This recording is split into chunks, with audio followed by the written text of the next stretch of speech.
Anyone in the sound of my voice, there is a tornado on the ground near the Sac Center area in Wichita Falls. Please take cover. 40 years ago today, nature's fury rained down on Texoma. On Terrible Tuesday, tornadoes spawned all across the area, hitting hardest Lawton, Vernon, and of course, Wichita Falls. Good evening. Thanks so much for joining us. I'm Daryl Franklin. And I'm Melanie Townsend. It was on this day in 1979 that a series of deadly tornadoes swept through Texoma, killing around 60 people and injuring thousands more. As we mark the 40th anniversary of Terrible Tuesday, we're bringing you team coverage this evening with Michael Bowling and Shatanya Clark. But we're going to start with Mr. Michael Bowling, who joins us live from Memorial Stadium, where the mile-and-a-half wide tornado first touched down in Wichita Falls. Michael? Yeah, guys, I'm standing right outside of Memorial Stadium at the moment. As you can see, it's right here behind me, and just a few miles to the southwest of here is where the tornado originally touched down. By the time it reached this point, it was already causing F4 damage, including some of the worst at McNeil Junior High School. Now, I did get a chance a few weeks ago to speak with Charlie Byers, who was a storm spotter that day, and he lived to tell a tale. He also talked about how we are now better prepared for the next. About 10 city blocks wide. It was massive.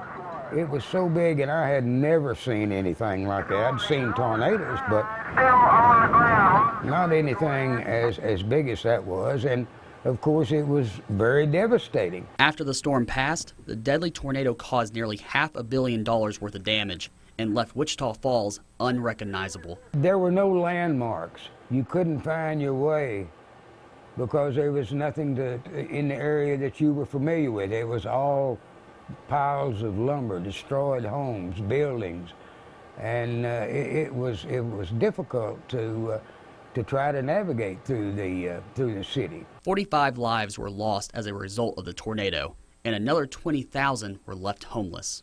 In the aftermath of the storm, residents across the city stepped up to help those in need. Other people in the community helped and took a lot of people in to live with them while they rebuilt their homes, and that was wonderful for people in the community to do that. And that's typical Wichita Falls. We're a friendly city and there to support each other when the need arises. Although we can't prevent another tornado from doing the same type of damage, Byers believes storm spotters and meteorologists are now better equipped to protect the lives of those in the community. If we had another tornado tomorrow, we would not do the same type of service or provide the same type of service that we did in '79 due to technology. In addition to constant communication with storm spotters in the field, others in the spotter network have the ability to track each spotter's location on radar. That's Lawrence Road, so he's probably at Walmart. With the advancement in research and technology, Byers thinks spotters are more capable than ever to protect the lives of those threatened by a storm. I think the technology has improved to the point that, you know,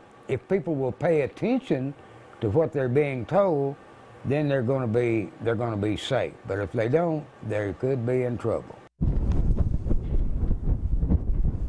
Now that we're well into severe weather season, here are just a few safety reminders to always keep in mind. First, stay away from windows and doors. Go to an interior hallway or closet and turn up your TV or radio before you do that so you can make sure you can hear when the all clear is sounded.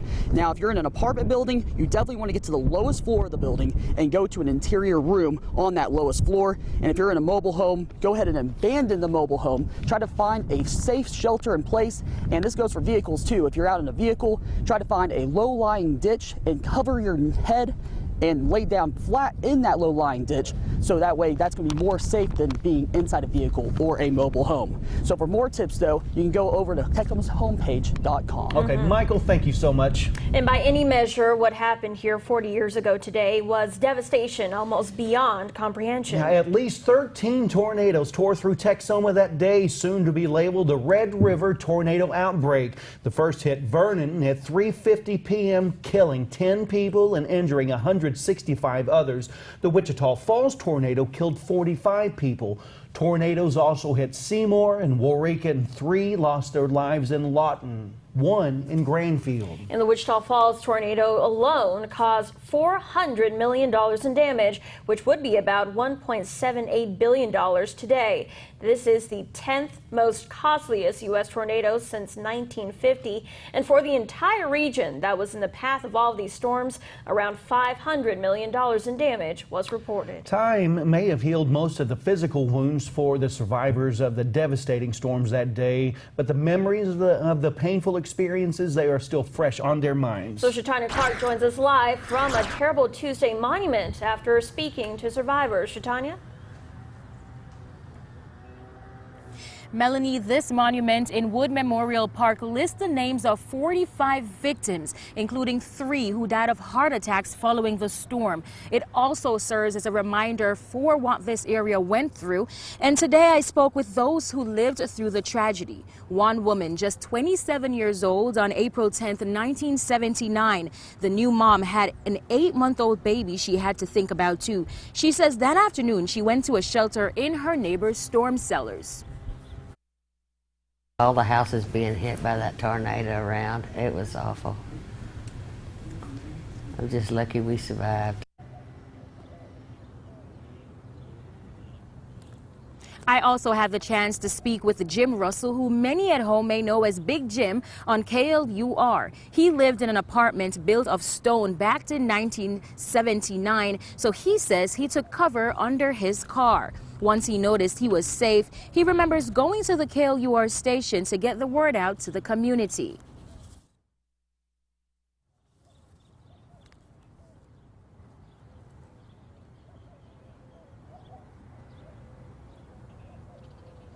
Coming up tonight at 6 o'clock, we speak to one Texoman whose family lost everything. She says it's the strength and support of the community that helped her family through it all. And we want to hear your stories and see your pictures. We have a post on Facebook. Find us by searching KFDX. Okay, Shatanya, thanks so much, and we'll get to see and hear Big Jim on KFDX 3 News at 6. All right, looking forward to that.